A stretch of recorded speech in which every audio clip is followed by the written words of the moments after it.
Mungkin inilah yang terlintas di benak Anda ketika mendengar serangkaian peretasan yang menimpa situs lembaga pemerintah. Bahkan situs milik Badan Siber dan Sandi Negara juga sempat mengalami defacement atau perubahan tampilan akibat ulah peretas. Kami dari kelompok Google akan membawakan materi keamanan sistem informasi dan etika. Berikut adalah profil anggota kami.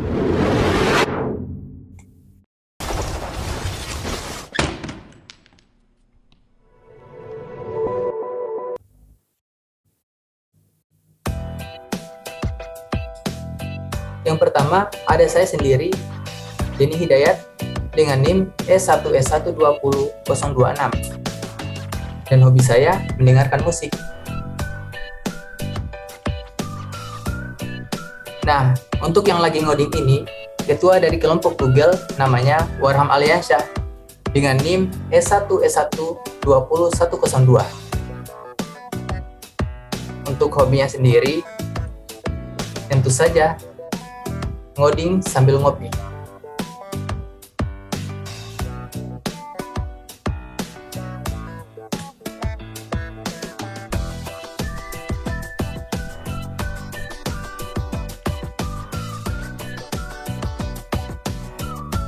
Kalau yang ini namanya Sri Adiningsi dengan NIM S1S120.020. Hobinya membaca buku.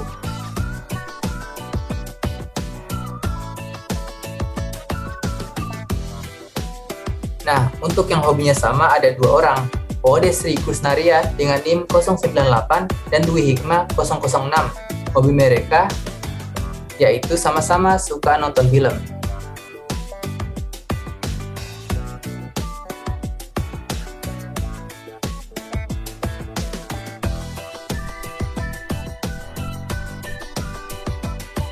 Yang ini namanya Deris Alfikar dengan NIM S1S120.064. Kalau hobinya, silahkan dilihat di layar.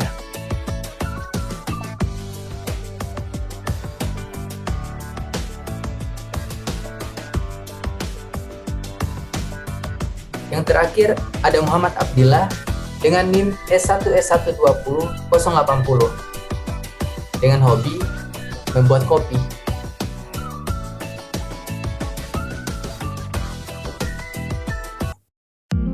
Assalamualaikum warahmatullahi wabarakatuh. Perkenalkan, kami dari kelompok Google akan mempresentasikan materi tentang etika dan keamanan sistem informasi. Dengan anggotanya, yang pertama ada Warham Aliansyah dengan NIM S1S120.102 sebagai ketua. Selanjutnya ada Sri Adiningsi dengan NIM S1S120.020. Selanjutnya Muhammad Abdillah dengan NIM S1S120.080. Selanjutnya ada Waode Sri Gusnaria dengan NIM S1S120.096.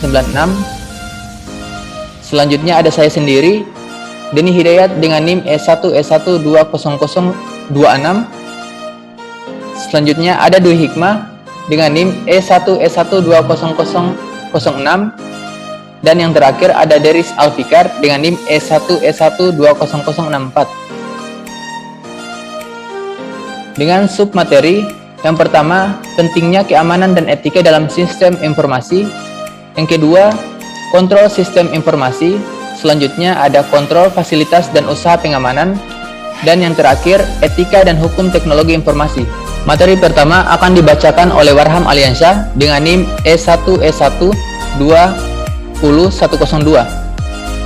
Kepada Warham Aliansyah, saya persilakan. Terima kasih kepada moderator yang telah memberikan waktu untuk saya menjelaskan. Baik, langsung saja. Di sini saya akan menjelaskan pentingnya keamanan dan etika dalam sistem informasi. Keamanan dan etika sangatlah penting karena kemampuan untuk mengakses dan menyediakan informasi secara cepat, akurat menjadi sangat esensial bagi suatu organisasi. Baik itu berupa organisasi komersial atau perusahaan, perguruan tinggi, lembaga pemerintahan, maupun individual. Selain itu, keamanan informasi menggambarkan usaha untuk melindungi komputer dan peralatan komputer, fasilitas, data, dan informasi dari penyalahgunaan oleh seorang yang tidak bertanggung jawab. Keamanan informasi dimaksudkan untuk mencapai kerahasiaan, ketersediaan, dan integritas di dalam sumber daya informasi dalam suatu perusahaan.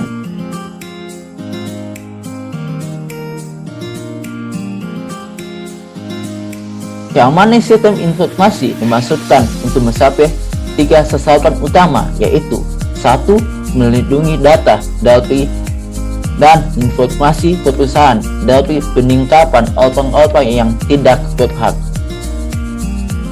Yang dimaksud dengan ini ialah dari aspek kerahasiaan adalah usaha untuk menjaga informasi dari orang-orang yang tidak berhak mengakses. Privasi lebih ke arah dari data yang sifatnya privat. Yang kedua, menyatakan bahwa informasi benar-benar asli atau orang yang mengakses dan memberi informasi adalah betul-betul orang yang dimaksud.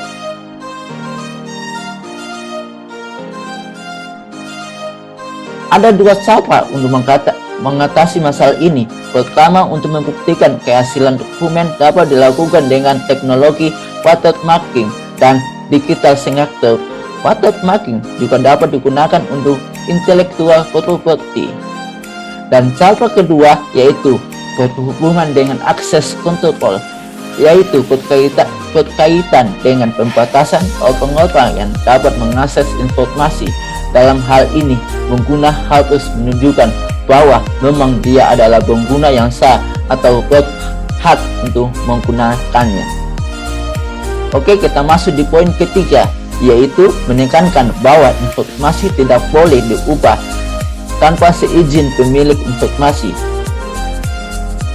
Dengan adanya virus, troll dan hoax atau pemakai lain yang mengubah informasi tanpa izin, sistem informasi perlu menyediakan representasi yang akurat dari sistem fisik yang direpresentasikan.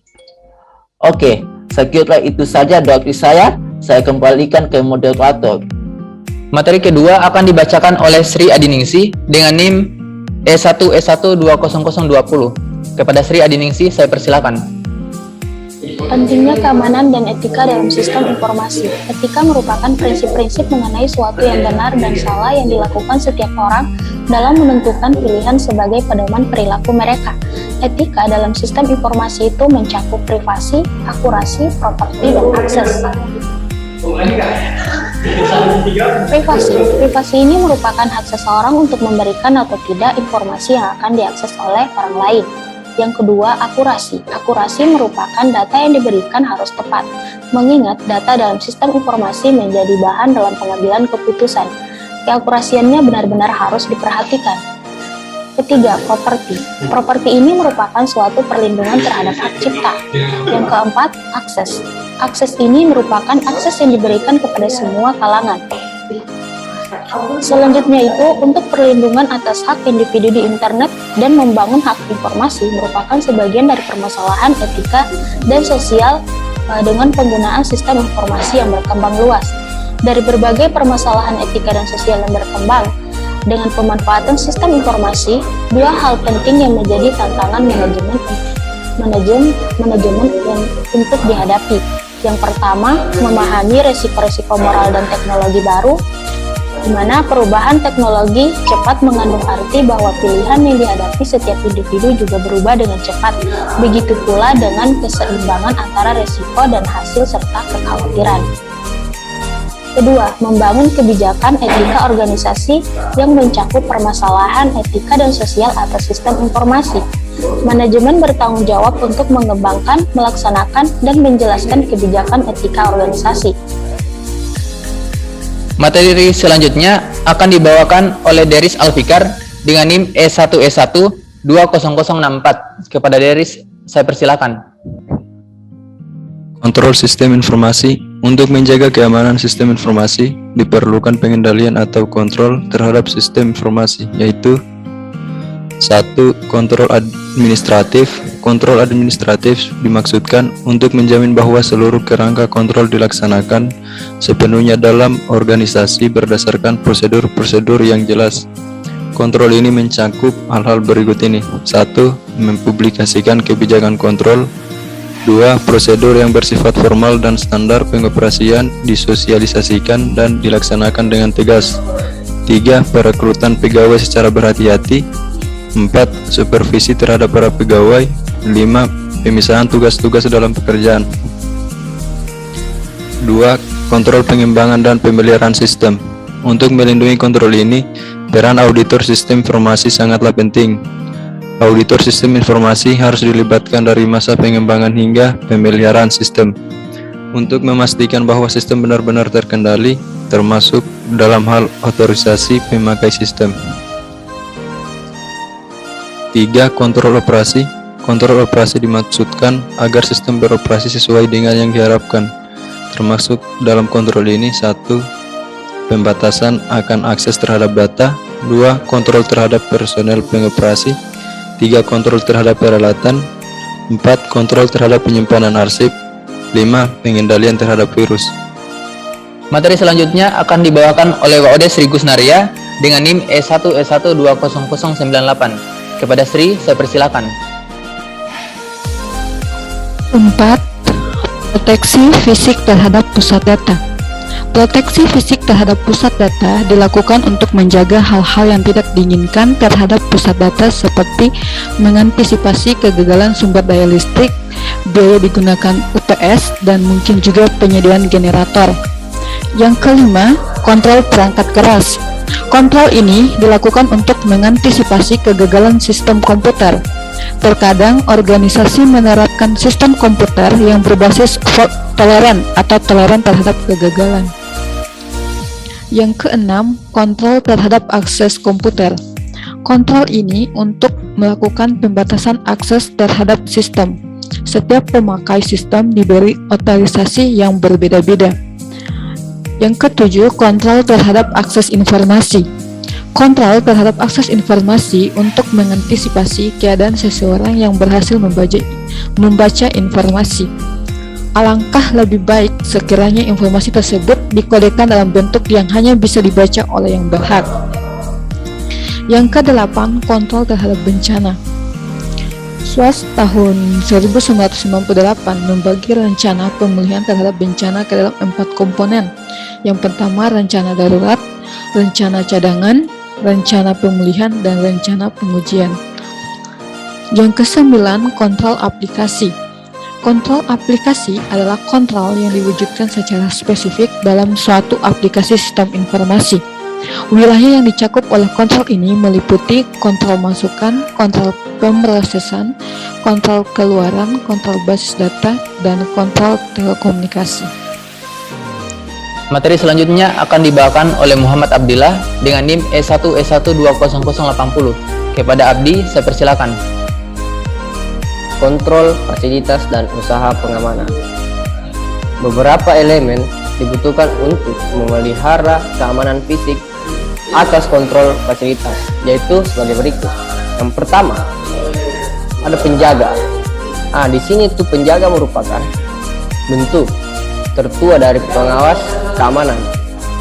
Penjaga masih memiliki fungsi yang sangat penting dan utama dalam proses keamanan fisik, terutama dalam kontrol garis batas atau biasa disebut perimeter.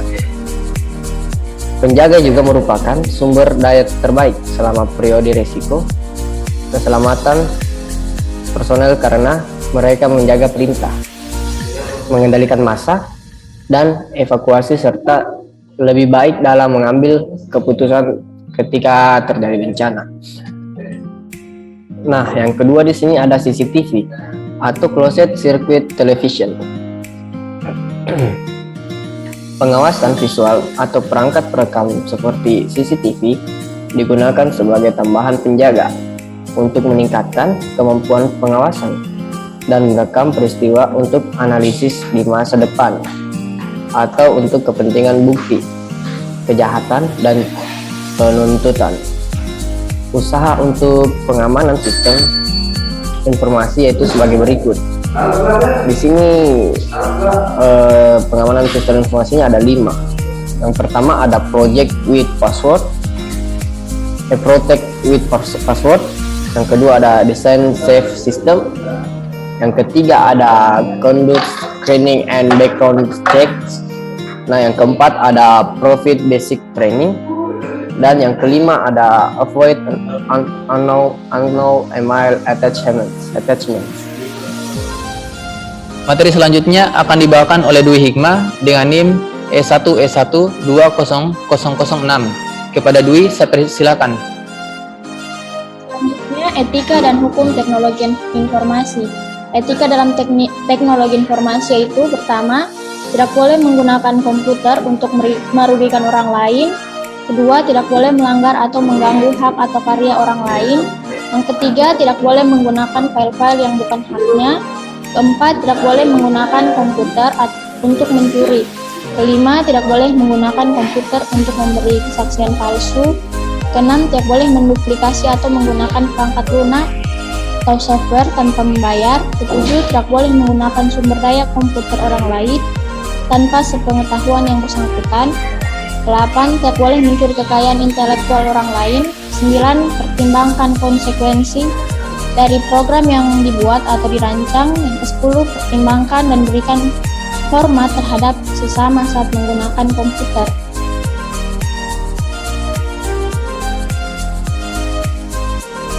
Kemudian hukum dalam teknologi informasi. Yang pertama itu Cyber Law dalam hukum Indonesia. Penerapan Cyber Law di Indonesia ditujukan pada kewajiban Indonesia untuk memandu transaksi melalui internet saat ini untuk mematuhi standar etika dan hukum yang ada.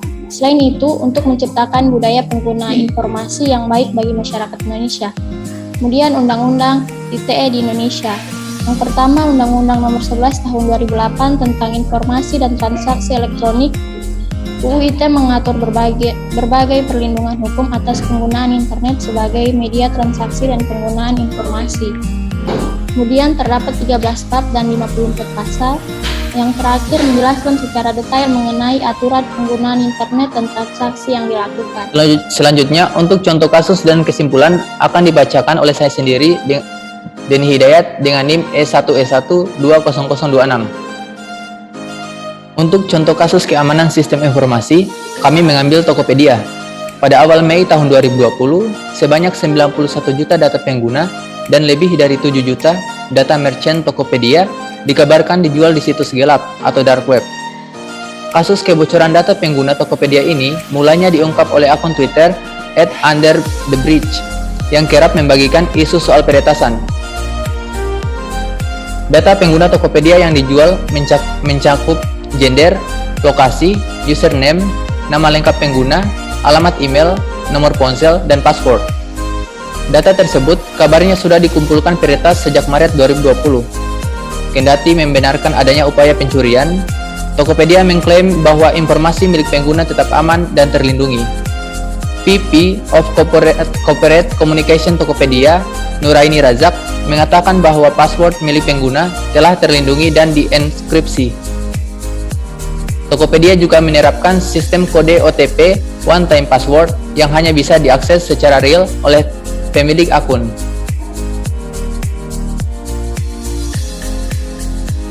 Kesimpulannya, keamanan informasi menggambarkan usaha untuk melindungi komputer dan non-peralatan komputer, fasilitas, data, dan informasi dari penyalahgunaan oleh orang yang tidak bertanggung jawab.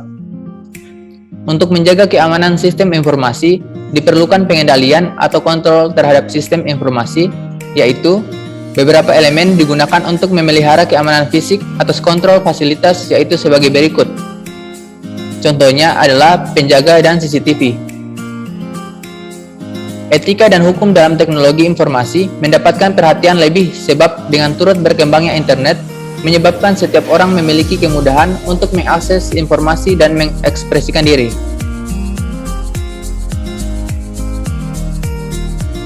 Sekian presentasi dari kelompok kami. Assalamualaikum warahmatullahi wabarakatuh.